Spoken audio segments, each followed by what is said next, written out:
Welcome to That's the Thing. I'm your host, Lawler, and with me is Johnny Boy and Quinn Lobdell. That's the Thing is a weekly podcast where we discuss imperative topics in the Rocket League community. Joined each week, usually by a special guest. We dive into the latest news, juiciest gossip, all while keeping a serious yet light-hearted atmosphere. And we focus on community content and a live Q&A because at the end of the day, that is the thing. We will have no guests this week due to people being busy and us not having a guest. But topics and stuff for this week are going to be League Play Week 4. That's what we'll start off with. As you guys see, that'll kind of talk about where placements are going to go, how tiebreakers can play out, possible Raffle Mao scenarios that should never happen but might, and if they do, they'd be hilarious.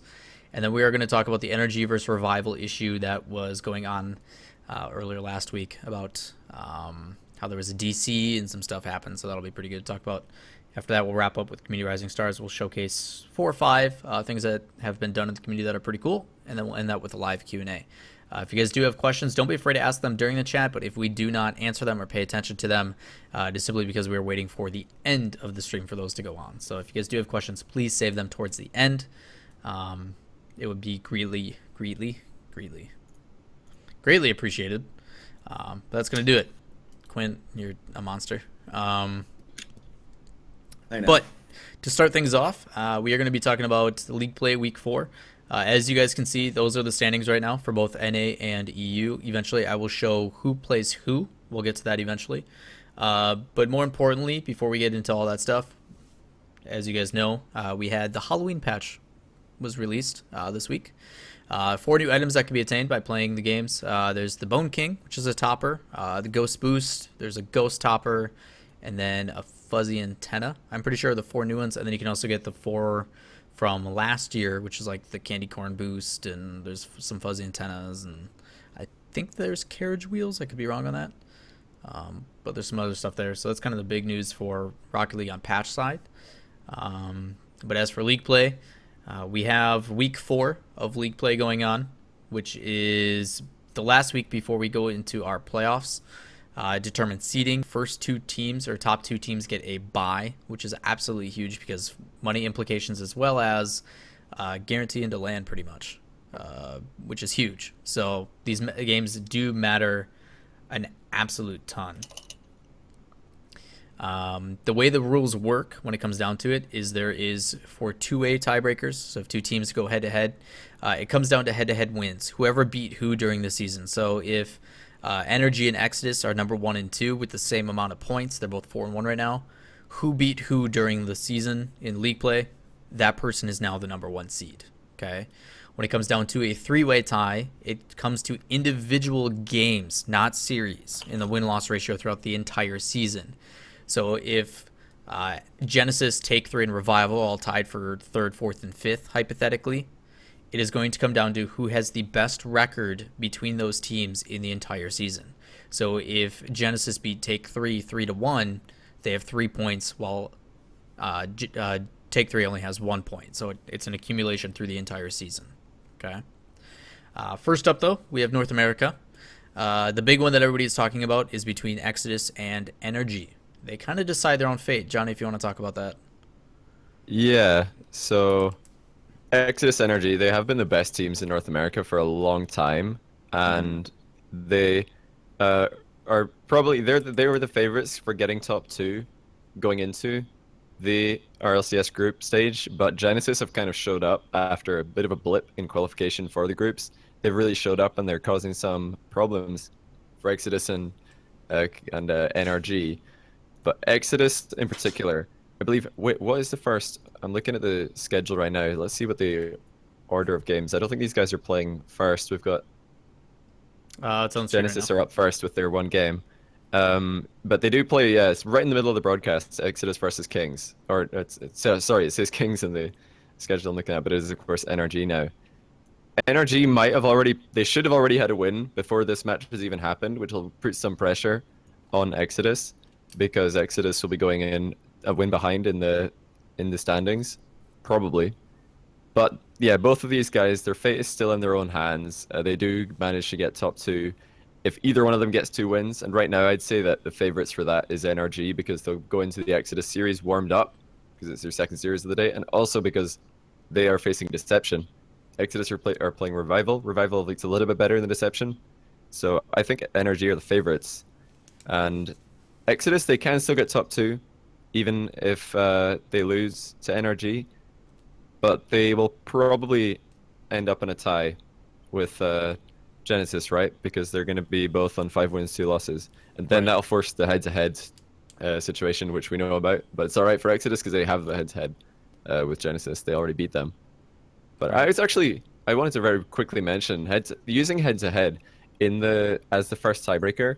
What do you guys think about that? Because I don't really like it. I would prefer if the first tiebreaker, even with 2 teams, was the game's score. Because let's imagine that 2 teams finish off 6 wins, 1 loss. Let's say that one of the teams, every win that they got was 3 wins and 2 losses. So that would be 18 wins and 12 losses. And then the game that they lost 3-0. That would take them to 18 wins, 15 losses total.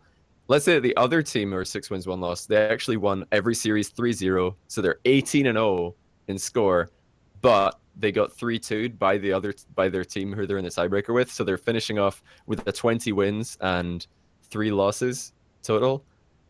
I don't think that's too fair because they've got a way better record, so but they could lose because of the head-to-head tiebreak rule. Similar to RLCS qualifiers in season 1, where we went through over Market because we had more wins. Yeah, exactly. No, I mean, at the same time, because there are some very similar scenarios to the whole concept with you guys knocking out Market, where some of these teams do have the ability to control their own fate just by winning one game. Like if they can win one of their 2 matches, they're good. Or same thing, like the last thing we'll talk about is between Vindicator and Take 3. They both just need to win that match. If one of those 2 win that match, they're top 6, they go into playoffs. Simple as that. So a lot of these teams, despite being super close in the standings, are all within 1 game. Just win your matchup, you control it. So when it comes to tiebreakers and stuff, obviously there's different scenarios that we all enjoy. I don't think the head-to-head is the worst one, but I feel like there could be better. I mean, Quinn, what are your thoughts? I mean, you've been in that situation, so.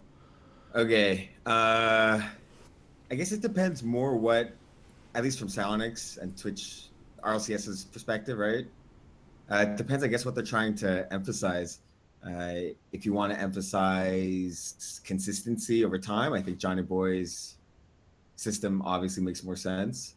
I think if you wanted to just kind of have a quick, snapshot, just have exciting games and all that stuff, I think that's why they've done it the way they've done it. I do think it should be done over matches. That would mean you would take every match more seriously. Every match matters more. It's just I don't know. It just doesn't. You're kind of marginalizing your own results a little bit, where it's it doesn't really matter how well you performed in the past weeks, to an extent.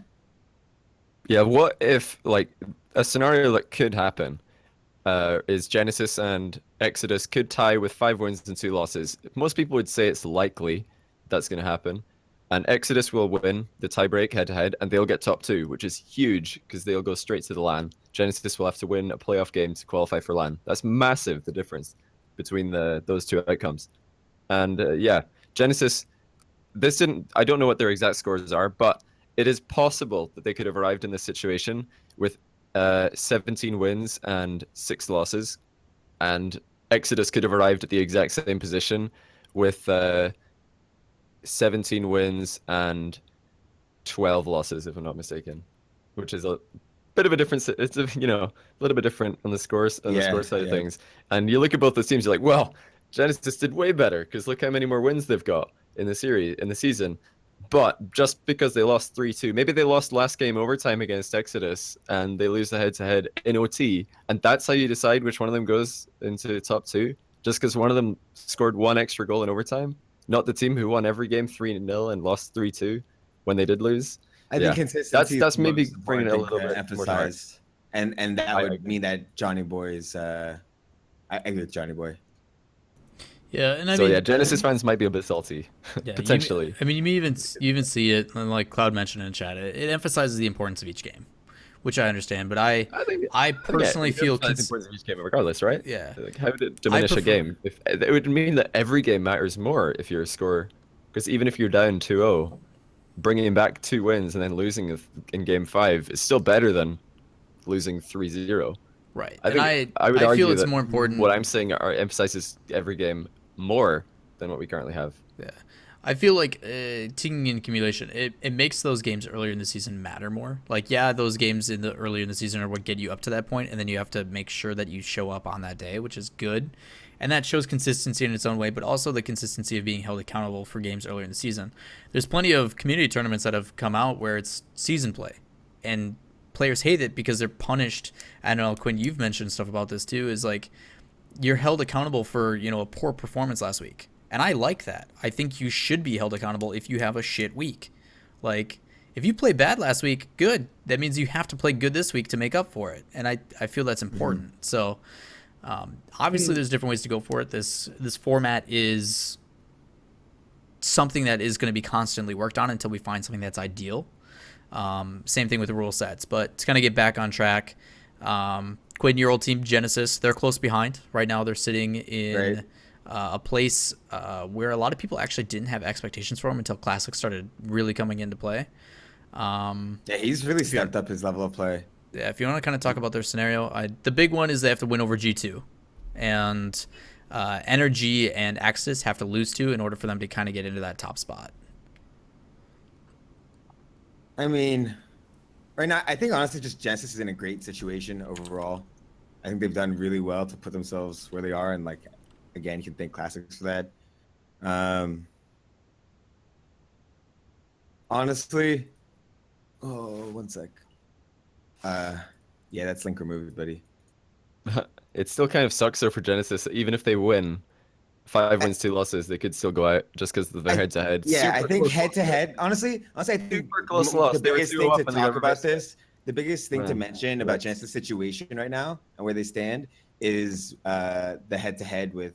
Right. And I just think that it sucks considering no matter how well you performed previously, just one bad series could actually ruin multiple good series in the past. Yeah. My numbers were actually, they were wrong earlier. You know how wrong my numbers were earlier? Genesis, you could actually finish off 5 wins, 2 losses with a 19-6 game score. And you could also finish off 5 wins, 2 losses with a 15 wins, 16 losses game score.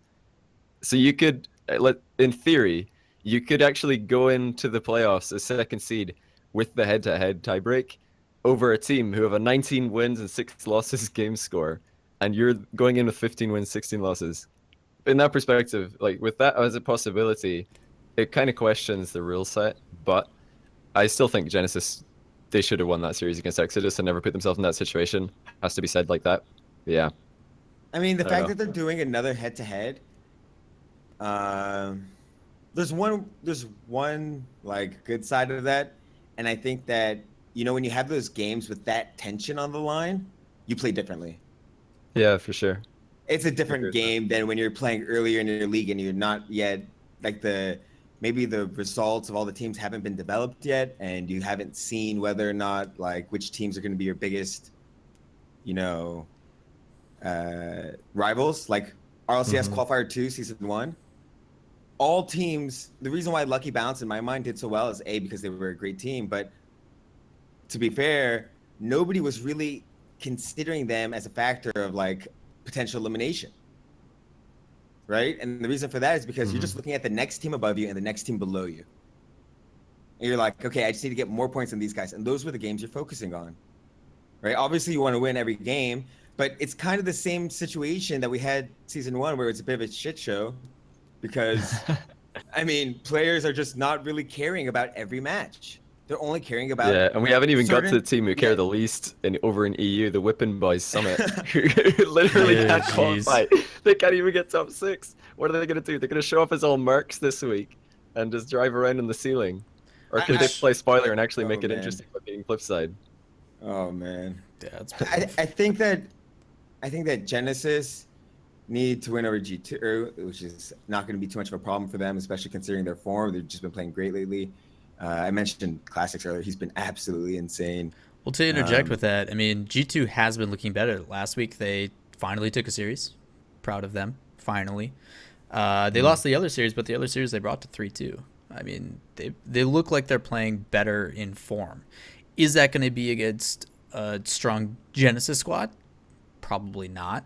My predictions say otherwise, but at the highest level, right? Any team can take games off of any team. It's just a right. matter of who's more likely, and if there's like a big style matchup where like one team really does well against another team's play style, then I think that's like the only time you'll seriously see huge shutouts, right? Mm-hmm.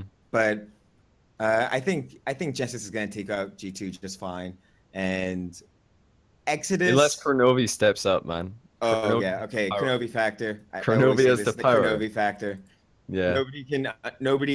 Nobody here can ever overestimate the fact, like the ability for Kronovi to just single-handedly 1v3 a game. Well, that's what he did last Yeah. week. Like he played out of his mind Yeah. last week, and he was able to bring those guys finally a win. Yeah, he's playing good. He's Yeah. playing good. Just somebody, please, Well, please. Like, if I Classics- see Classics G2 is- all shadowing at their near post one more time, I'm gonna kill someone. Like every time that they're defending, every single one of them has their ass to the ball. They're all at the near post. I'm like, what? How did this happen? How have none of them rotated to defend the back post? Ball goes up high, hits the back wall. They're all on the ground, and then somebody. They're all scores. cut up, like having to rotate so often. behind, like go in I reverse don't and then get it. jump up and make a stupid save. And it's like, what are you guys doing? Yep. But yeah. Oh yeah. Also, info that I just got.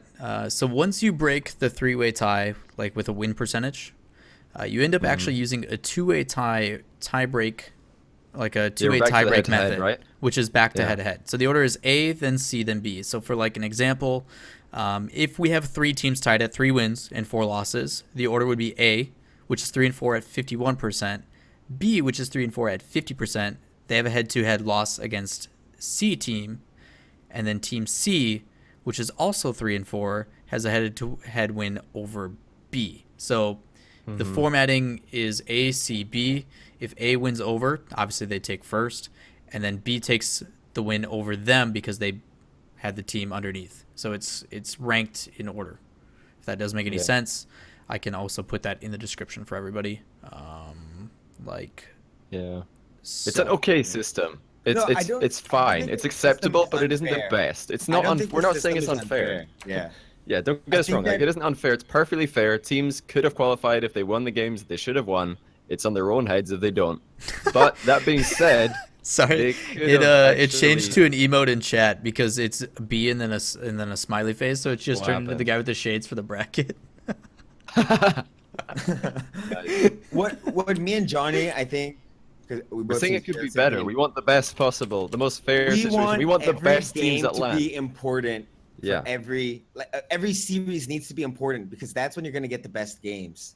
Yeah. And this I current just want the best system, teams. to some extent, marginalizes the importance of previous games because if you just maintain similar results to another team, right, you can end up just taking them out.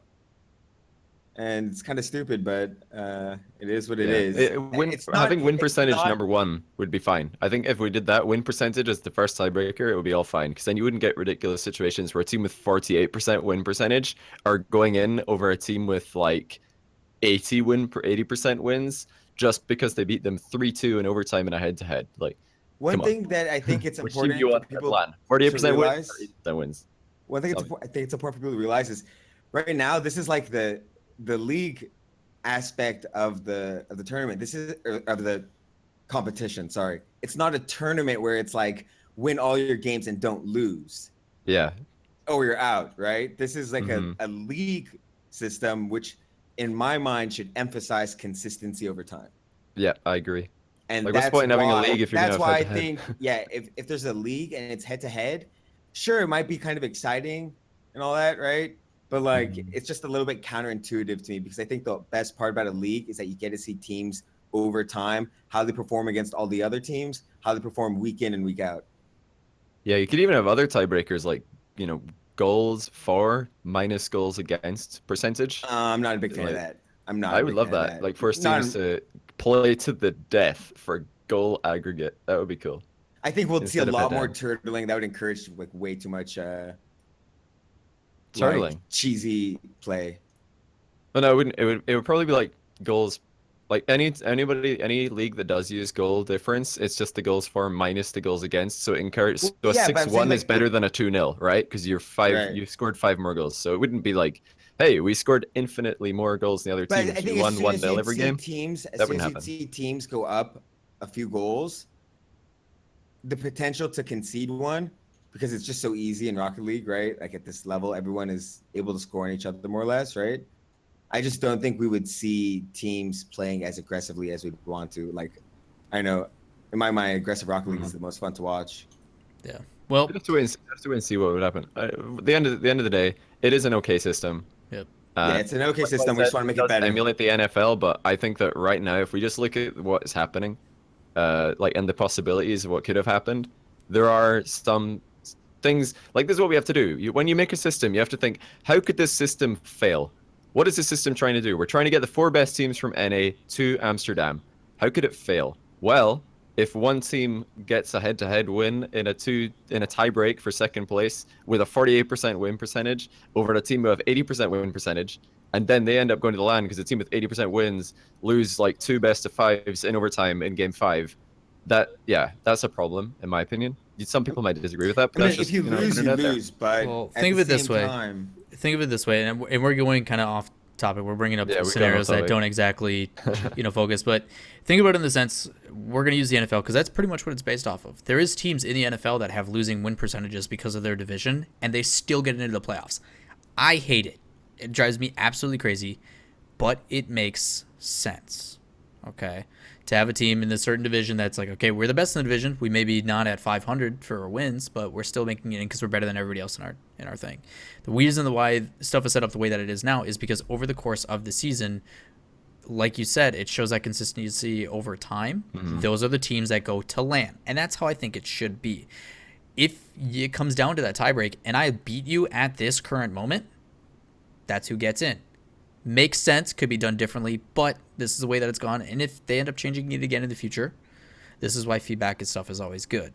So my last comment on it is the one thing that I really like about it is it totally like creates underdog situations where it's like teams who you wouldn't expect to be able to make things happen. Like if they just pull it together for one game. If they scrape a couple of best of 5s and then get trashed in the others, it doesn't matter because at least they still managed to eke out those 2 wins and force a tiebreaker and then get Yeah. in somehow. Yeah, sure, it does have like the Cinderella story is more possible because you can get trashed 4 series 3-0 and still make it in by squeezing out 3 best of 5s in overtime game 5. Yeah, it can happen. that's why Is that best. the kind of team you want to land though? Is that the kind of team you want to land? And I this don't is, know. I mean, this is part of the thing that happened too. Is we last season people hated series. People are like, I don't want to watch a Money In squad lose 4-1 every single time. I don't want to watch that because it was consistent. It happened every single game. So they went to a best of series. Yeah, they went to a best of series because the games are more exciting. The implication of, okay, we have to win this match is there. And if we don't, guess what? Stream time is shorter. There's more focus on the games. Let's just cut through this. There's no point in drawing this out. So they made changes. People still get upset about the changes. It's just how it is. Hey, It it's an sucks. improvement from last season. They improved So it. keep improving. Kudos. Keep doing But what it you're can doing. still be improved. Everything I can be think. improved. So Yeah. Genesis close behind. They have to win over G2. NRG and Exodus have to lose 2 in order for them to get that top spot. We did see Exodus have a rough week last week. Didn't they lose both games? I'm pretty sure they did. No, they won one, lost one. No, they won Yeah, I one. think it's They were 1-1 going to be lost one, losing yeah. 2, Yeah, but they they got the yeah, they reverse came sweep back. against Genesis. Yeah, Yeah, they played They really nearly well. lost both. Yeah. They made a Possible heroic three-way comeback. tie, super unlikely. Take three's in a very familiar situation. They have to win their match against Vendetta to clinch top 6. They have to win. Yeah, that's weird, isn't it? That there are 3 wins and they still need a win. They clinch have to top because the 6. way that the Weird. bracket works out with Vindicator.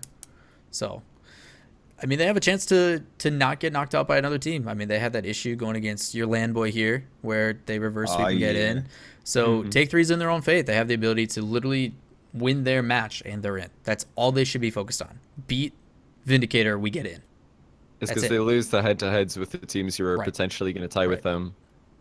So, yeah, rip, Yep. take 3. They beat the teams that they didn't need to beat because well, I guess there is always the 4-way tie. That could happen. which would save them because I think they 3-0'd Deception. They did. They 3-0 Deception, so they're hoping that Deception win both their games, which isn't going to happen. But hey, take 3 fans. Start praying.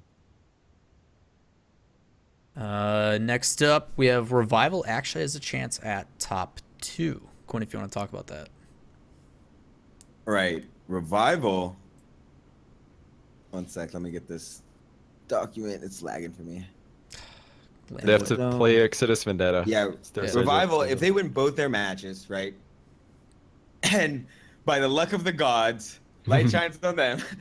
Genesis loses, Exodus and NRG lose, and they win in that 3-way tie. Revival has a chance at making No, they it. don't. Shut up. No, they don't. Revival has a chance. Technically, They they have a don't. chance. Revival has a chance. Dude, you win the lottery. You have it.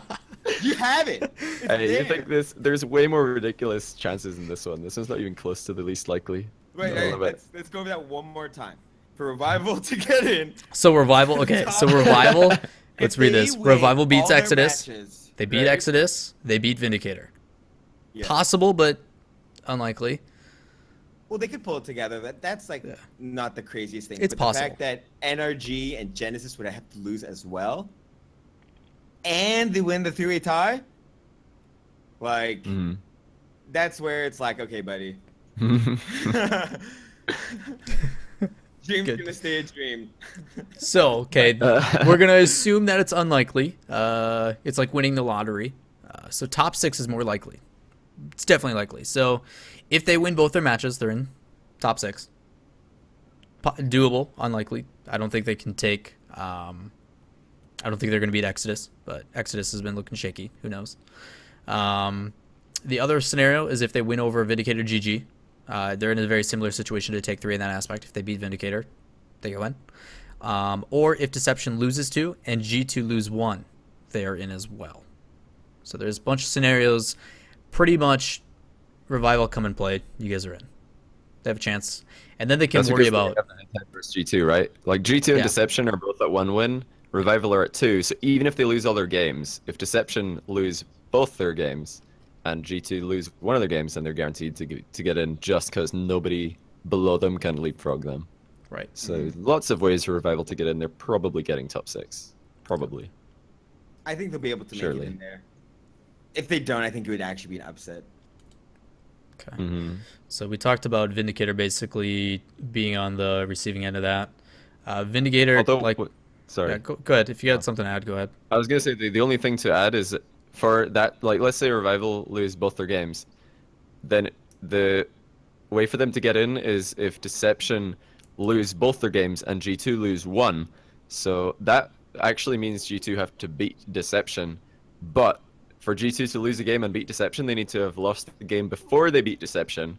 And if they lose the game before they beat Deception, their hopes of getting to the LAN are gone. So G2 are probably going to go into that game with not much to play for. That, might mean that they're going to let loose and win with ease, or they might just be like, oh, can't be bothered, and lose. So, yeah, Revival might get screwed by G2's lack of motivation. Their own win condition is working against them because G2 need to lose to Genesis and then beat Deception when their hope is already gone. So, yeah. And that's already going to have happened earlier in the day. Yep. Like before Revival even play. So Yeah, a lot of this stuff is going to be figured out within the first 3 matches. The first 3 matches determine a lot of first and second place, and then the remaining. So, but yeah, on to Vindicator GG. Pretty much same thing as Take 3. Whoever wins that series is in the playoffs. You win, you're in. Pretty straightforward. That's a good feeling. That's a really good feeling. Makes you feel so. who do you think's going to take it? Vindicator's been playing pretty well. Vindicator are going in warmed up. It will be their second game. I think going in warmed no. up is such a big thing that people forget about. I always would tell every team that I've played on, you know what? We are gonna be fucking playing at least 30 minutes before a match. We need to find scrims, we need to find whatever we can, because going in cold really, really hurts. It's just You it's know all about insane. going in cold right now, right? Yeah. Yeah, A little chilly there, bud. It feels bad. Man. Feels bad. Feels cool. Yeah, I mean, you look at it, and we kind of joked about this off stream a while. Is teams that barely made it in, like we all planned that Selfless was going to make it in. Like we all assumed those boys were going to make it in. So if I were these teams, I would find a way to make sure that I'm playing against Selfless before every single time I go live as a warm-up. Because they're going to give you a pretty good warm-up. They're going to make you work for it. Plus, it's good practice for Selfless. Selfless is allowed to then play against the top-tier teams at that level throughout the entire season of this 3 months that they can't play against in professional play. So if I was them, like I'd schedule scrims and be like, yo, Selfless, you guys want to scrim for like 8 hours today against every team? Just make your scrim day on 8 hours. Oh yeah. man. Your Saturdays are scrims for us, right? Like, don't play a tournament, which sucks, but you could scrim against the best teams before they go live because you're always available. Man, I don't see that. I don't see people scrimming for 8 hours. Oh, either in do Rocket I, League but Pro Scene. No, that Maybe that they should. would actually, I think that could actually hurt you if you scrim for that long. oh, don't scrim. Well, for without, it's yeah, have a it's break in the middle. Have a well, break yeah. in the middle. A big break. Get some lunch, like. Go for a but- walk. Catch some Pokemon. Give Have me some a food. break. Give me a break. God damn it. Break outta me off a piece of that Kit Kat bar. I feel bad for everybody who only listens to audio who doesn't get to see that dance, but it was lack of movement due to how many coats he's wearing right now. But so Vindicator, they can also clinch, like we mentioned, with Revival. If Revival lose both of theirs, but they've got Exodus and who's the other one they're playing? Take 3, duh. There we go. Is Take 3 is the money match. That's the one they need to really win. Yep. The Vindicator boys. Yep. It's gonna be a tough one. So, on to Deception. They also have an uphill battle. They need 2 wins in almost every scenario. Plus, they also require other teams to lose. So, they have to win both their games for Deception. Vindicator has to win over Take 3. Revival and Vindicator need to lose both matches as well. So you're asking Vindicator to go 0-2, you're asking Revival to go 0-2, and then they have to win both their games as well. So good luck. Yeah. Good It's luck. rough. It's rough. I don't know. Did they have it worse or did G2 have it worse? G2 is good luck. Mm-hmm. If you guys, I don't know if you guys noticed, if you guys want to take a look at G2, so obviously we mentioned a little bit earlier, Kronovi needs to do what Kronovi does. I mean, last week they did look better. Kronovi played really well, basically brought all that team together, and they finally got a win. So they're sitting not so pretty with 1 win and 4 losses. Yeah. But they have similar results to Deception. I don't know if you guys can see that. Quinn, if you want to kind of talk about what they need to do for their scenario. Yeah, let me go over that real quick. Okay. Our boys in G2. Come on. Rocket fan Cheese favorites. this. We got Lichinio the God, the Freestyle King, and Kronovi. When he's able to. Kronovi just has to go absolutely insane. They need a lot of teams. Honestly, G2 just pretty much really need to hit the jackpot. Teams just have to lose for them to have a chance.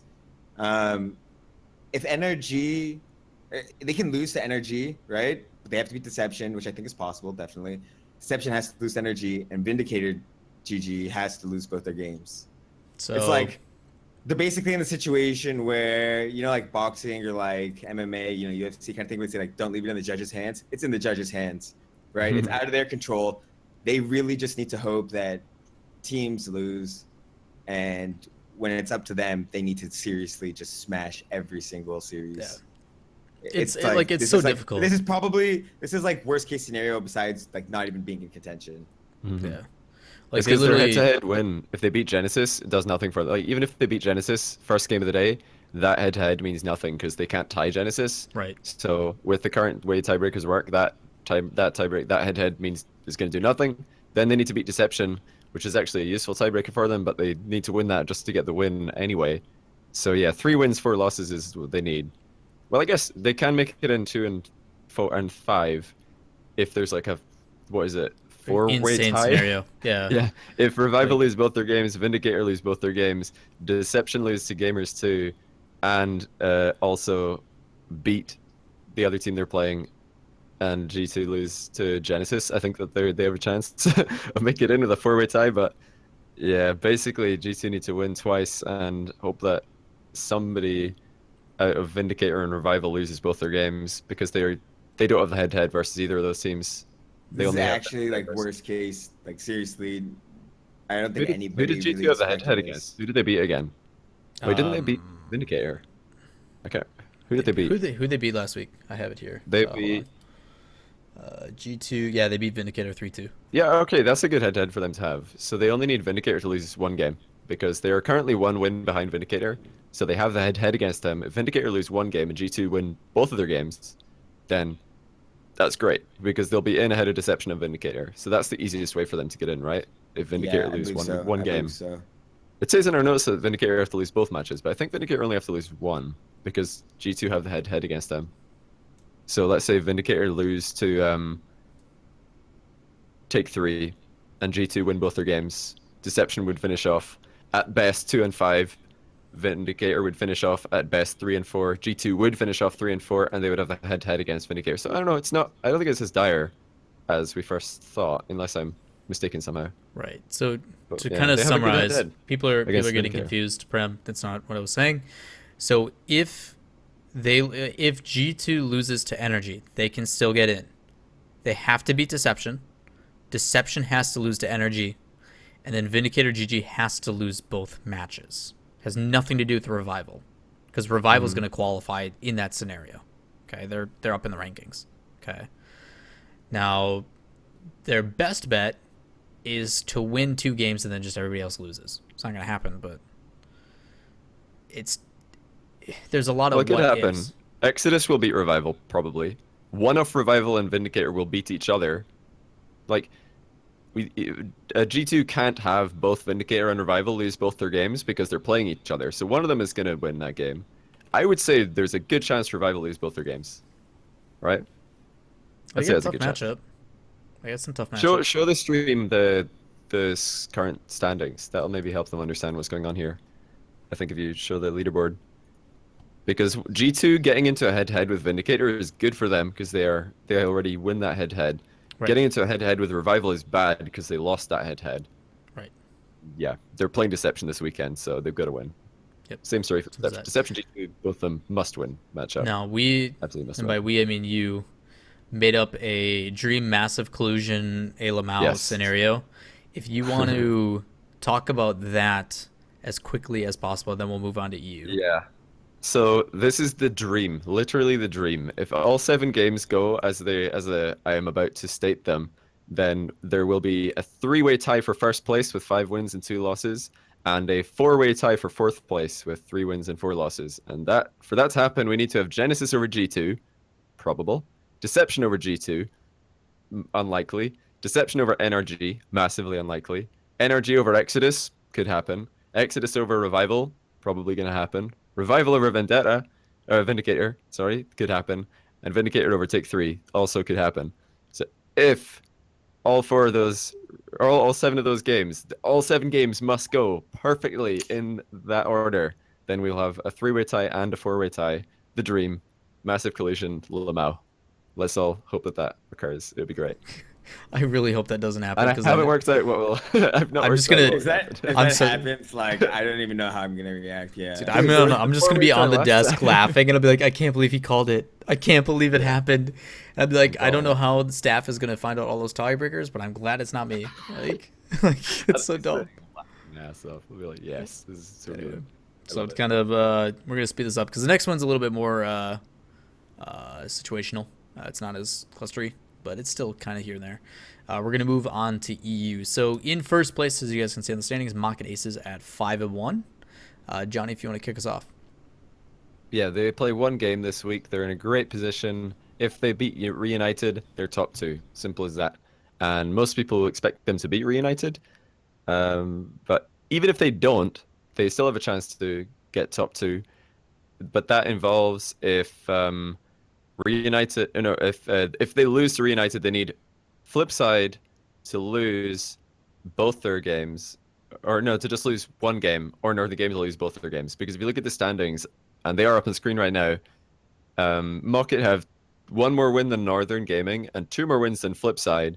So those are the only 2 teams who can catch up to them. And yeah, that will only happen if Flipside win both their games or Northern Gaming win a game. So yeah, market top 2 likely. There could be a massive 3-way tie with Flipside and Northern though, which could be interesting. That would be if Market lose to Reunited, Northern lose to Flipside but beat Red Eye, and Flipside beat both Northern Gaming and Summit. 3 teams would finish 5-2. So that could happen. I don't know. I don't see it happening. I think they're just going to beat Reunited and qualify top 2. Simple. Simple as that. I would agree. I think Lawler might be muted or something. I'm just gonna give you a big mm-hmm. Is Lawler died? Oh no. Is this Lawler stream offline? had a pen in his mouth. Sorry, guys. So I was making it easier because we're on to only a pen. God, Quint, you're a child. You're in swaddling Your clothes words, right now. not mine. You're in There swaddling it is. clothes. All right. But yeah, the No, I only was- 2 I teams was who can editing- catch up I was to editing it Market so is people can F3 see. and Northern. So even if Market do lose to Reunited, there's still a really good chance that they make top 2, especially since they have the head-to-head against Flipside. Like if Northern Gaming win both their games, Market are in. If Northern Gaming beat Flipside, Market are in. Northern game, very, very good chances coming out. Flipside Tactics kind of surprised us last week. They lost both their matches. I don't know what happened. What? Bizarre. Super Bizarre. weird. But yeah, they need to both. They need to be both energy. Lol. Northern Gaming and Summit. Northern Gaming's been looking really, really good. It's gonna be a tough match. Summit they should have no problem with, and then they have to hope Maka beat Reunited in order to guarantee a top 2. If they win a match, they're in top 6, no problem. Market is a guarantee for LAN, I'm pretty sure. No, not yet. Because they could lose to Reunited, Flipside could beat Northern Gaming and Summit, and Northern Gaming could beat Red Eye, which would force a 3-way tiebreaker for first place. And then, let's think. If Flipside happened to beat Northern 3-2, then it would have been like a perfect triangle of everybody beating each other. Market 3-2'd Flipside, Flipside 3-2 Northern, Northern 3-2'd Market. So then I think there would have to be additional games played. Is that what happens? Oh yeah. Yep. No, you're right on Yeah. that. So 3-way So tie. they could possibly not make LAN guaranteed in top 2 if there's a 3-way tie and the Flipside Northern Gaming score was 3-2 in favor of Flipside.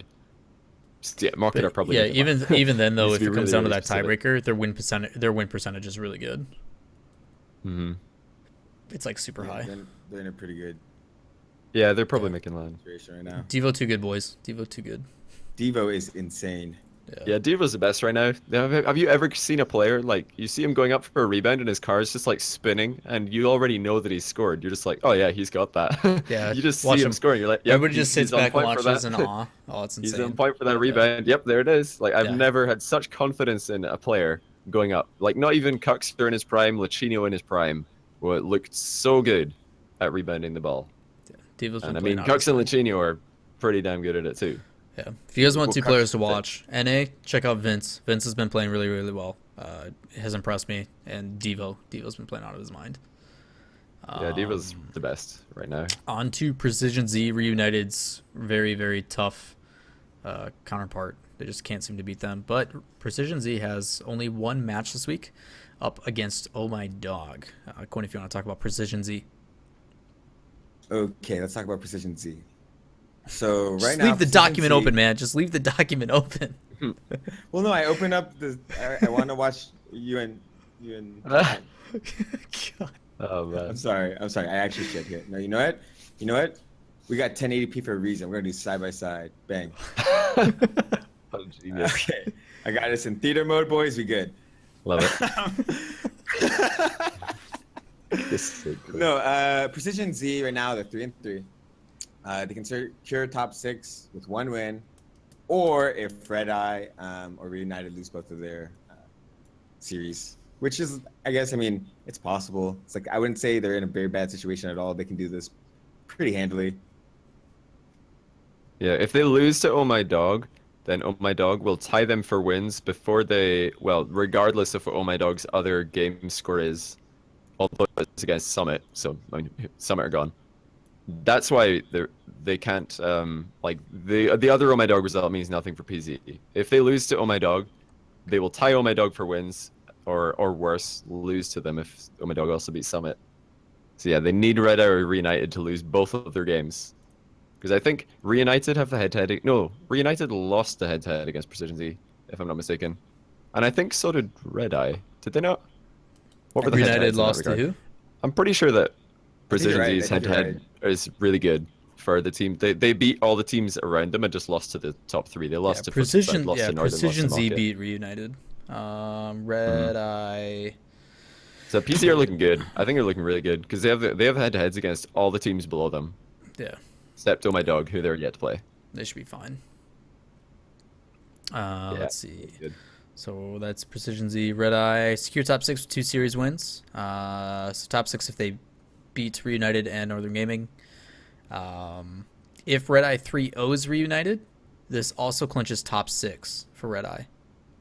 So because of that tiebreaker that we just talked about. So if they lose to Northern Gaming, not a big deal. But if they can 3-0 the percentage with that tiebreaker, they win in favor due to percentages, which is cool. So just go in and play your heart out. I mean, that's a good feeling too. The Red Eye Reunited and Oh My Dog have pretty much the same story ahead of them, Yeah. and that's not surprising because they all have the same amount of wins. But the games to look out for are the. Let me just get the schedule up so I get this right. Is Red Eye are actually playing Reunited, so that's a key matchup because yeah, they're both in the same score going into this, and they're playing against each other. Oh My Dog are playing PZ, so that's a key matchup. And yeah, Oh My Dog don't play against any of the teams around them. Well, they don't play against Reunited or Red Eye, but like I just said, Reunited do play Red Eye, so that's the match to watch. Winner of that's probably in, just because of the head-to-head. But there's potential. There's tons of potential for a tiebreaker there, for a tie score. It's almost inevitable that somebody's going to tie out of Reunited, Oh My Dog, Red Eye, and PZ, if not a freeway tie. I want to agree with Pluto what he just said in Red Eye's chat. underrated. Yeah. It depends who you ask. Depends who you ask to rate them. As soon as they did well against Flipside, anyone who was paying attention should have immediately bumped them right up there to one of the top teams EU because they looked great against Flipside. Tequila has actually hit the ball for the first time in his group stage career, and not only that, but scored 3 goals in a game. So like which has never been seen. Yeah, I'd never seen Tequila's look good in any game ever until like series against Flipside. He looked great. So big props to Tequila. He's massively stepped up his game. Right. So, yeah, I mean, like you mentioned, all 3 of those guys are in a very similar situation. They're all 2-3. It gives Red Eye the edge because they've beaten those 2. There's the hilarious way that they can actually any of those teams can make top 2. Yeah, and we'll get into that. Red Eye, Reunited, Oh My Dog, right? They can all get top 2. So, do you want to explain that one? Yeah, it's not going to happen. So Reunited, just to kind of summarize these real quick, because they're all very similar. Reunited secure top 2 with the series, 2 series wins versus Market and Red Eye win their matches. If either Red Eye or Oh My Dog loses both their series, it means top 2. Same thing applies towards Oh My Dog. If either of those teams lose 0-2, they are in because of the way that tiebreaker works for all 3. As you mentioned, all 3 of those could also make top 2, but the scenario is not going to happen. Summit beating Flipside, so yeah. I mean, Oh My Dog beat Flipside, so maybe I guess there's a small chance. I don't know what happened with Flipside last week. It was so weird. They were just way too predictable. They were so greedy. The amount of times that somebody would just chip the ball straight down the middle as the last man back and get dunked on, and it would just roll into the goal across the pitch. I was just like, why so much greed? Just 50-50 the ball. Stop being greedy. But they're all doing it. Cuxer, Marky, Greasy. They're just getting dunked on. They're asking to get dunked on. They just refuse to pass. Why is James crying? Because you just got dunked on. I ain't even lying. I haven't heard that song. That's like, it's the same way that they lost to IBP at LAN. They just keep shooting at the net when there's 3 goalkeepers sitting in the net. Like, just hit the crossbar or the post. No, I mean, honestly, if they just shot not at the goal, there were plenty of times it was just like over 0. And then they just like wouldn't hit top corner or like even upper 80. Well, look back if you want to actually go and do some like looking back on LAN games. The game to watch is game 4 of the first series between IBP and Flipside. Right before Over Zero scored the air dribble, Cuxer had the easiest pass of his life. All he had to do was hit the crossbar, and they would have won the game because Marky was coming in for the tap-in, but he shot the ball right at Kronovi because he tried to do a tight angle shot and to the top of the net, dropped it down too low. That's Kronovi definitely one situation. Goal. There were plenty. No, that was plenty that was one of them. But that was the. that's like, if you want to see what was wrong with Flipside at LAN, that one situation illustrates their problems very, very clearly. Like just not passing the ball, not hitting the backboard. I mean, why do you think Northern Gaming do so well against teams who are worse than them? It's because they just pass the ball constantly. They just hit the backboard every single time. Backboard. Till just somebody out, and then till it looks open, they take it. They take like, so the reason they're little up so shots. quick is because they know, like Maestro and Remco, they know that the other one of the two of them is gonna miss on purpose. Like when Remco is going forward, he could shoot on the net, but Maestro's behind him, and he knows that Remco's gonna hit the bar because Remco knows that Maestro's behind him. So they just hit the bar on purpose. Maestro's already up for the tap in, but flip side, they don't know that when they're playing. You know, Greasy's backing up Marky, and he's thinking, is Marky going to shoot? He's probably going to shoot this. And then Marky shoots it, and it gets saved. And then if Marky does go for the pass off the crossbar, Greasy's not ready for it because he's still thinking, is Marky going to shoot? Is he going to pass? They're not automatic like Northern Gaming are. That's why comms are important. Just say what you're going to do. Sometimes there's no time, though. It just happens so quickly. It does. You just got to know. You just got to know. There's just got to be roles in the game. I think anytime there's two people in net, you should almost always go crossbar. Almost always, unless you're like in a position. Unless you're in a position where you can just hit it at one of them, and you know that their save is going to be bullshit, and they're just going to give it right back to you. Yeah, if you can absolutely blast it top corner, sure. But if you're like going up for a weird angle hit, and you're trying to, you know, perfectly, surgically precision hit it in the top corner underneath the crossbar, then nah, forget it. Just smash it off the post. Just leather it off that post, and your teammate behind you has got an easier shot. So. That's Flipside's biggest problem, in my opinion.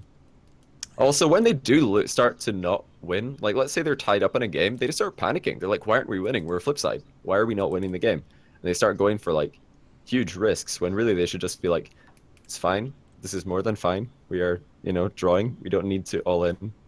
And then they get dunked on. Feels bad, man, if you're a Flipside fan. Well, that's something that these teams should take note then, is get ahead of Flipside. Make them pressure. Make them... You know, play on their back heel. Yeah, just frustrate make it difficult. So, kind of sum it up. Summit 05 can't. Oh, I'm so sorry. Gosh, they can't make it. They're done. So you joked, are they going to play all mercs? Is Sebadom going to have a picture of a different celebrity, as you mentioned? These are the real questions for Summit fans going into this week. Will they make it interesting by beating F3 and force a three-way tie? God. If that happened, that'd be insane. If they get their first one against F3, that'd be crazy. But actually, I said that, I wrote that down, but more interesting would be if they beat Oh My Dog, because that actually would force that forces some weird tiebreaker stuff. Yeah. Yeah. Because if they beat Oh My Dog and then Oh My Dog beat PZ and Oh My Dog would both be 3 wins, 4 losses, and then one of Red Eye and Reunited's probably going to have 3 wins, 4 losses, so that's a 3-way tie. Yep. So Summit, if they want to make things really interesting, just lose to Flipside and beat Oh My Dog. That's the proper interesting thing to do. Right. So, we also have another Ultimate Rafflemau situation for this. Oh, yeah. Johnny hit him with it. Okay, so for the exact same tiebreaker situation that we talked about for NA, and that is the 3-way first place tie for 5 wins and 2 losses, and then the 4-way 4th place tie with 3 wins and 4 losses, we would need Reunited to beat Market, which is unlikely. Red Eye to beat Reunited, which could happen. And Northern Gaming to beat Red Eye, which is probably going to happen. Flipside to beat Northern, which could happen. Flipside to beat Summit, which is going to happen. Summit to beat Oh My Dog, which is unlikely. And Oh My Dog to beat PZ, which is marginally unlikely. So I reckon out of the two tiebreaker scenarios, NA and EU, this one's more likely to happen. This one, legit could happen. There's Reunited like 2 or 3 games that are kind of like, while in NA it's like, no. Just no. We just need Reunited to show up big and then Summit to beat Oh My Dog, and we're in. We've got the dream. It's the 4-way tie for 4th And then place. the RLCS staff implodes and doesn't know what to do because there's so many ties. Oh, man. But crazy stuff. Crazy stuff. It's gonna be good. They should just do a round robin tournament. No. Turbo, That would happen. Turbo's so annoyed. He's messaging me saying that he will show Siki that defending doesn't work against him. Well, Turbo, what's actually going to happen when you play Precision Z is you guys are going to mean- sit back and wait for them to screw up and so that you can counterattack, and they're not going to screw up because they don't care if they're drawing 0-0 5 minutes into overtime. And then they're going to beat you 1-0 because K-Dop is good eventually. So. Turbo, you can just take a lesson out of my book when I showed you guys, both you and Siki, that defending doesn't work. Ooh, Get sad. reverse swept. Dude. Gosh, Quinn. Oh, Quinn, that's evil. Well, guys, for those that are just joining us or don't know what's going on, that's the week 17. First topic we just talked about was league play, week 4, and the league play, the possible scenarios, as well as some of the rules and tiebreaker scenarios and how that all works out. We're going to move on now to the NRG versus Revival situation that happened last week. There was a staff decision and aftermath. To kind of summarize what happened as a whole, basically what was going on is Revival was winning the series 2-1 last week.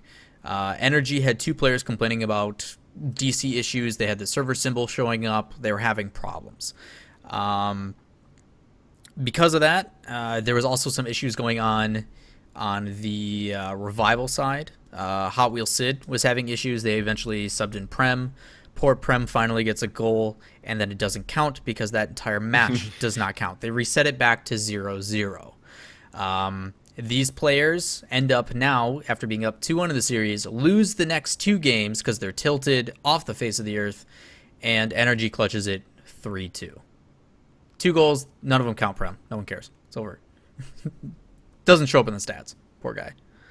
So, Revival then went to Twitter, did stupid things because they're kids. It's like none of you guys watch That's the Thing. Like, we talk about personal PR and things you should and shouldn't do, and you literally did the thing you shouldn't do. So, I know you guys watch. I've seen you in here. I see you in here right now. What are you doing? Like, What are you doing? You retards. Irrelevant to them being PR idiots. Psionics, like, this is just pretty much all the proof you need to tell Psionics, hey, look, you guys really need to start implementing in better match administration tools. Whoever created the game should be able to restart the game. They should be able to change the score line, like start from certain scenarios, etc. I think all that stuff should happen. It would be so much easier. It would allow for like restarts at certain times as opposed to just like Twitch or Psionics or whoever is in charge of the tournament just having to make blanket statements like, if there's a DC, we just restart, because there's no other way to handle it because the fucking private lobbies don't even have the options. Right. So I think, and I don't know if you guys want to agree with this, I'll have you guys discuss this. Do you think the RLCS staff made the right decision? I think they do.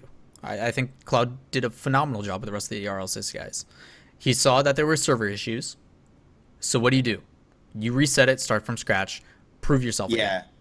Honestly, Makes sense. It makes perfect sense. If you're going to claim like server issues and everything, I think a restart makes the most sense just because of the fact that if there are server issues, it could lead to like an advantage towards one team. Right. Right? Like, you don't know if the other team were having problems and didn't say anything. Potentially, right? Like, I don't know. Johnny, what's your opinion on it? Yeah, they might be seeing the server icon, but they're winning, so they don't want to say it. Yeah, exactly. If they say it, they don't want the restart because they're already winning. I don't know. Whenever this kind of thing happens, like, what do you do if this happens in a private lobby? You just make the score what it was. So everybody's like, all right, we're winning 2-1 with whatever time left. Let's just make it 1-1 and roll the goal in for the 2-1 lead when the clock hits the time it was at. And then, boom, pseudo restart the game where it was. So it would look a bit silly if they did that on stream, but they could have done that off stream and then like had the casters talking, saying, yeah, we're just going to restart the game at the exact scoreline and time. And then as soon as that, goal goes in, they put the camera to the game. So you don't see the silly looking, players just driving around, not doing much, just turtle spinning and waiting for the timer to get to the right time. So they could have done that, but overall, they, nothing was outside of the rules. They played by the rules. The admins have full control, and that's what happened. And yeah, Revival going on Twitter and being idiots that's the main story here. Come on, what Right. are you So doing? so What are we you talked doing? a couple of weeks back about personal PR keys to a successful team, all this other kind of stuff. One of the important things that we mentioned is in situations of frustration, the last thing you want to do is go on Twitter or social media in general, simply because of the fact of two reasons. One, it is terrible PR. I look at you as an organization, as someone, and say, this guy can't handle himself in a stressful situation. I want nothing to do with him. Straight up. Why waste my time? And it wasn't all necessarily all of Revival. I'm just saying Revival because it's people on the team, right? So when people go and express their frustrations online, as an organization, if you were to come in and pick you up and etc., I'm going to say, well, yeah, why would I want to deal with this? I'd rather take a team that handled it professionally. Hey, good games, enough of that. Go express your frustrations to the staff. Go tell people like, hey, this is our concern. This is what's going on. And there hasn't even been a final decision made yet. Like, they're still reviewing the game logs from NRG to see what happened. Like, What the was the official thing? decision. Jacob saying car unresponsive, and then on that replay, the thing that Gambit tweeted, that was pretty funny. Yeah. Not gonna lie. But there was still things like even in that, like Johnny. people in Reddit were like complaining about it and stuff like that, and he's like, oh, he was totally responsive here. I'm like, I don't know about you, but him like waiting an extra 5 seconds to go for that kickoff is not normal. Like, he's the only one up and he just doesn't go for it. Like, you can speculate as much as you want, but it still doesn't excuse from going to social media and just ranting. Like, it's not okay. Why would you ever do that? That's so dumb. It's so stupid. Like, Yeah, nothing excuses that. Like, Like, the it Twitter just- is never Honestly, the answer. Twitter It just goes- is just not like no, you cannot any social use media, it- period. I don't care if Twitter, Here. Face, like, Well, I was nobody gonna uses say They you need- just cannot use Twitter as a way for you to pressure like the tournaments that you're entering to change results or to create uproar. I think if you have personal comments, you know what? Bring it up with people, but posting it on Twitter where people will start to take it out of context or they may not know the whole situation. It's just going to cause things to get messy. It's going to cause problems for both you and the tournaments.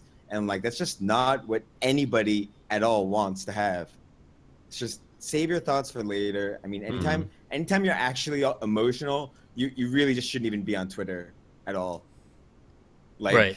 Yeah, you can say posting how you're anything. feeling, but at the end of the day, you need to finish off the statement with, like, let's say you got tweet 1, tweet 2, and it's like, really disappointed with the admin decision, but it's within their discretion to make that decision. So it is what it is.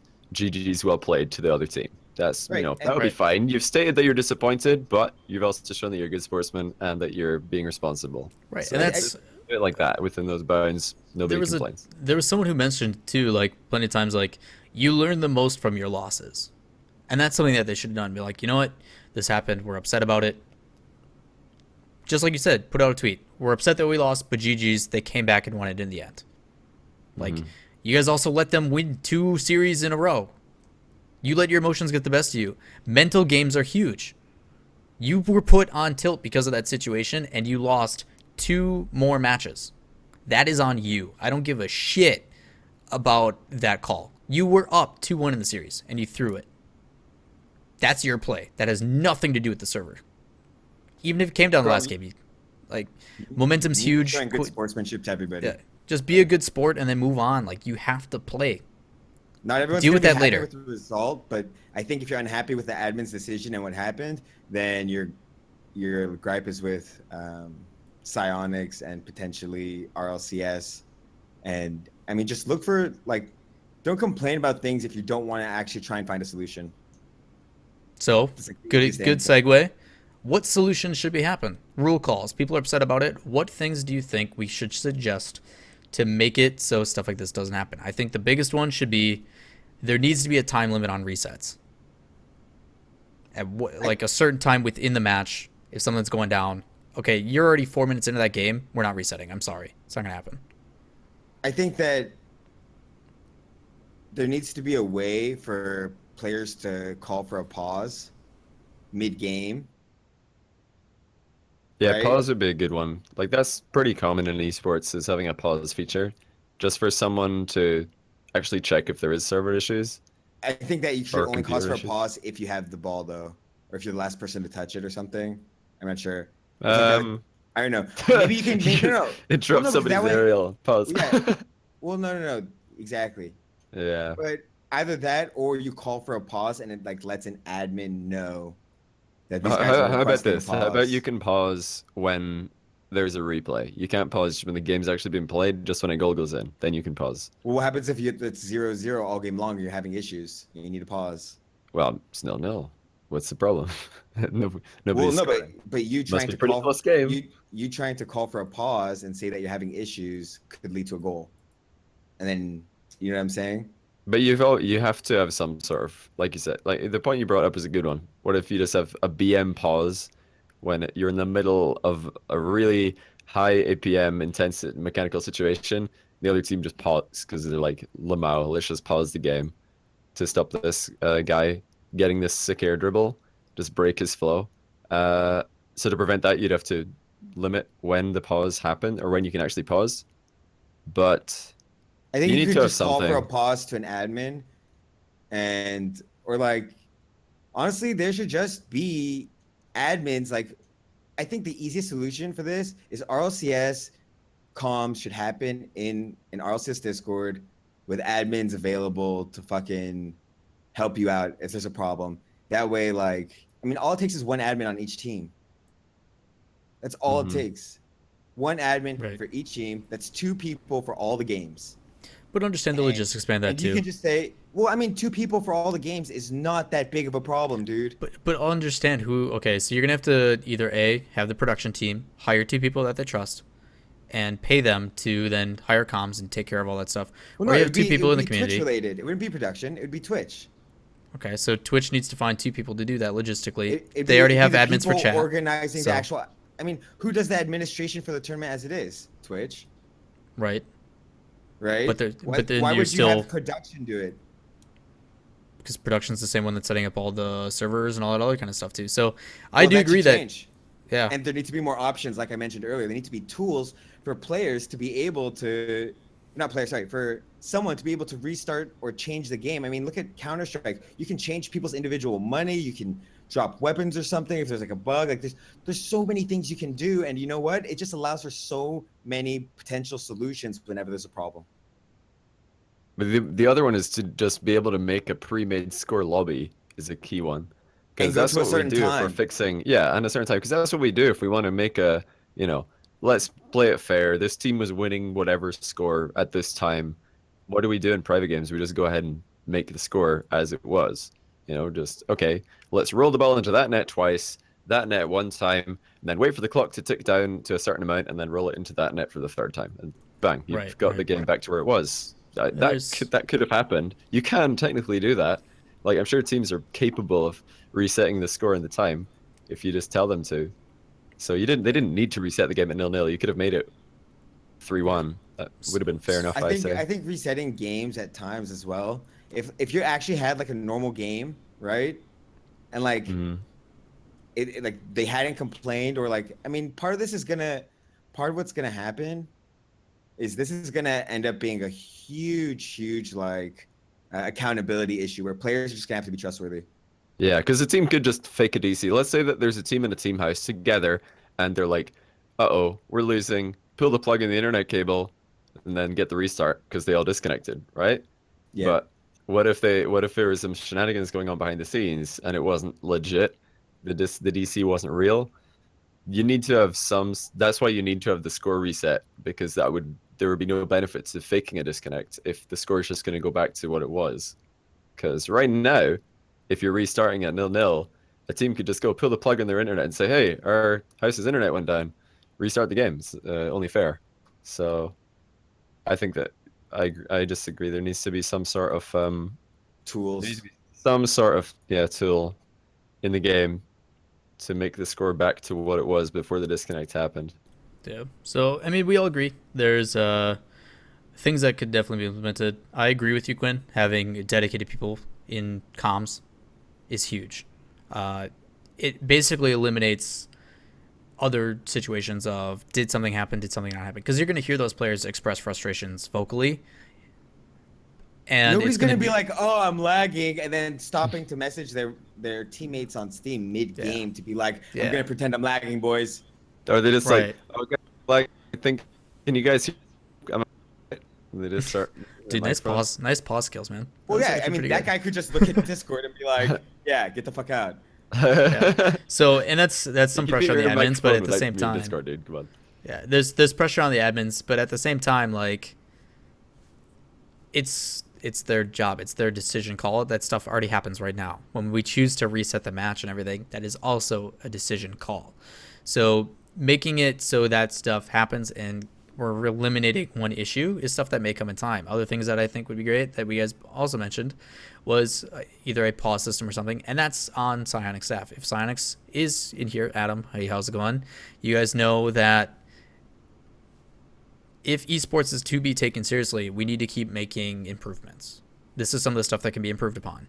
The ability to, whether it be a LAN build or for the online servers, the ability to really customize. We start with this much time. This is the goal difference. You're handicapped, this, that. So situations like that are going to make it easier. Pauses can be abused, but at the same time, they're also a direct way of saying, hey, we're having problems. I know the way that League of Legends does it is within X amount of minutes. If they call within a pause of like 3 minutes or something like that, or I forget what it is. It's been a while since I've watched. They restart, but if it's after a certain part of time, they get a 5-minute break. Do we introduce timeouts? Do we, introduce mid-game subs? Like, what do we do? So I don't think that should ever happen.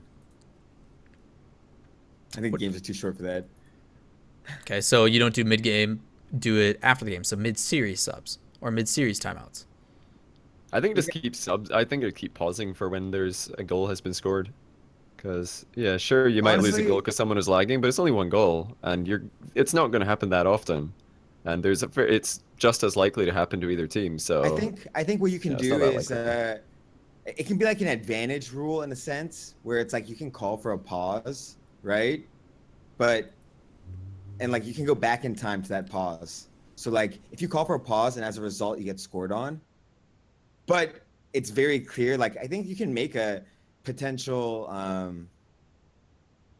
It's a little bit speculative, which kind of sucks in esports, but it's the same as soccer, where it's like you get a red card for denying a goal scoring opportunity with the foul, right? If you did the same thing with like a pause, right? Like it just wouldn't be valid. It wouldn't be a legitimate pause. Mm-hmm. And like that'd be pretty clear cut where it's like, look, you can't call for pauses in 1v1 situations, right? Like that's just like you're asking for too much. And you can call pause and you can go back, right? Just like they give you that advantage rule where it's like, okay, let's see how this plays out. If he actually has the advantage, right? Then we'll let it go through. And if he doesn't, we'll go back to the foul. And so if you call the pause, right, you just keep playing and you'll go back to that pause moment the next time there's a break in play. There's always going to be the question though: is it legit? Because if it's not LAN, then you don't know if somebody's just fooling around and they actually want to pause the game, or if they're just trying to break the other team's momentum, or have a timeout in that regard. I don't know. I think the simpler the better. Just make it that teams can only pause the game if there's not a play going on, like it's showing a replay of a goal. I think it just Nobody needs to can be argue something with that. controlled by an admin. But you could have a quick chat command that is pause. Well, it's also, I And guess, then like in admin CS, pauses like when you it's during can a call for replay. a pause at certain options, but sometimes they'll like have you play out the round anyway, and then at the end Exactly. of the round, So they'll go back. yeah, that's what I mean. So play out until there's a goal. Yeah, sure, you could do a quick chat, pause please, but then you play until there's a goal scored. Then you pause the game when there's a replay, because nobody's gonna get their what do you call? But I think They that get their there needs to momentum be a broken. strict rule where it's like you play it till a goal happens, but if there's no goal, or if there's a goal for you, you will lose your goal or something like that. You know what I mean? Because Yeah. it'd be Go stupid hard, if players set just like everyone score, could just and call for a pause, and then if you lose, oh, I get my No, that I'm goal not though. saying give the goal back. Screw the team who got scored on. If you call for a pause and you get scored on, you still got scored on. Yeah, I'm not giving you your goal back. If it was my tournament and I'm running the No. If I running the call for a show, I would pause not and I give them their goal back. scored, I think right? And I forget it. wanted Listen, it to it's go back simple in as this time. one. No, If I no wanted going to go back back in in- time. Screw Well, going that's what back I'm in saying. time. Like, if you're If you lagging- ask for a pause, One at a time, you guys. One at a you time. just if you ask for a pause, then as soon as a goal gets scored, the admin pauses the game. Anything that is needing to be resolved gets resolved. Whatever the score is at that moment, if you're restarting and changing server, you make the score and the time back to what it was after the last goal was scored. That's what I would do. Forget this going back in time stuff. It's way too complicated. Yeah, you gotta eliminate. And there's some times where it's like if you Fair keep enough. dwindling on those things, you then have all these what if situations again, and you can't have that. You have to have a legitimate, like, straightforward. Hey, this is what it is. This is the admin's decision. This is what the time Either was. way, It has to be however very you want to specific. implement it, that is up to Psyonix and up to Twitch. But there needs to at least be some type of pause system, some way to set the match score, to set the match time, and to do that without like causing players to have to leave and recreate the server. That's just absolutely ridiculous. Like, I can't believe that. Not to try and chastise them or anything, but it just blows my mind that an esport doesn't have the ability to restart a game. Yeah, there needs to be some things that happen, like a group vote system or something like that. Like, hey, we're restarting. Do you all agree? Yes, done. And then the admin can do And if something. we don't like the solution, we're gonna veto in Twitch chat. So Psyonix better watch out. They No, better we're come up gonna with a good tweet. solution. Yeah, we're We're gonna gonna tweet. veto and That's tweet right. it. I'm gonna tag you in that tweet, and I'm gonna put a Yeah. hashtag, and it's gonna trend. And it's- Let the it's Eskimo gonna talk. make a difference. You know, we're taking a hostage. We're just gonna tweet at you, Adam. You're here. You listened. Yeah. Done, mate. I heard what you said. Yeah, both him and Eric He's are in actually chat. just here. Appreciate He's you guys muted sticking by. stream. He's just looking at you in your jacket and listening to music. Yeah, He's not even paying it's attention. muted. Yeah. Good stuff. Good stuff. But yeah, obviously improvements to be made on both ends. Revival. Not all of you guys. A lot of you guys made some smart decision, which you did voice in chat. Sometimes it's good for discussion to say otherwise. But the big thing was NRG did send other game logs. We are still waiting for kind of the results. Adam, you're hilarious. Yeah, official rulings I don't think have been yet determined yet. Have yet been determined yet. It's too many yets. But that's what we're kind of just waiting on. We will probably next week go over like playoff implications and stuff, and then talk about land stuff then. Because right now there's just too many scenarios about who we think is going to happen, so we can save that for next week. But yeah, we're waiting on Psyonix to look over the log files for what really happens on those, which is pretty cool. Glad that they're really digging into it to make sure.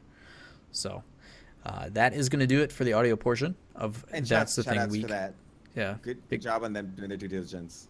yeah. It's, Oh, we didn't do the predictions actually. No, before we we're won't. done. These are from last week. Oh, they Those are what we said last week. Like, for sure, these are the guys getting in. So I'm holding you guys to that next week when we do stuff. I didn't after change the results. I was sticking to what I Yeah. said last week Yeah. because I'm proud. Yeah. So we'll go over those next weekend on That's the Thing week 18. But that's going to do it for us on week 17.